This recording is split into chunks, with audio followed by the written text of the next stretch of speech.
So like we'll introduce some footworks, we'll give it a name. This is our side step. This is our step back, and the purpose is, a side step is you've got the defender in front. You want to move yourself laterally to see if he respects that position. If he doesn't, you can shoot. If he does, you can reattack. Yeah. And we will give them some prescriptive movement patterns to warm up with, and then see if they can, use that throughout the rest of practice and over the course of 1 week, 2 weeks, 3 weeks. And this is where I was thinking, do you think it's better to not even give them that specific solution and say, hey, I want you just to move laterally and then play? What's the goal of it? The goal is to get them to move laterally and give them a solution. What's the goal of moving laterally then? Why do you want them to move laterally? So I've got a defender in front of me. All right. I want to move.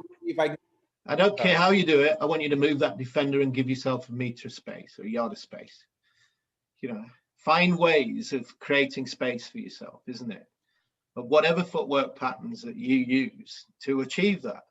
And it's about changing direction, I guess. It's about selling a story to your opponent that you're going this way, but you're not. So it makes him go that way, and then you step back and you create the space, or you know where you want to go, but you've got to move the defender in the direction or get them off balance that then you can use that space. And how your footwork, for me, you don't need to prescribe that footwork. You just give them the problem to solve.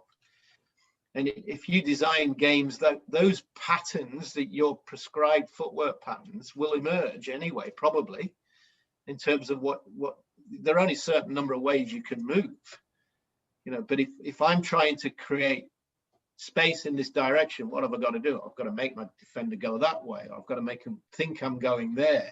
So they go to move to protect that, and then that opens up this area here.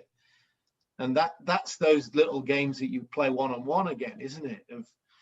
With your mates in the backyard or in the park, or it's those things emerge without being prescribed, I think. That's my view anyway. You don't need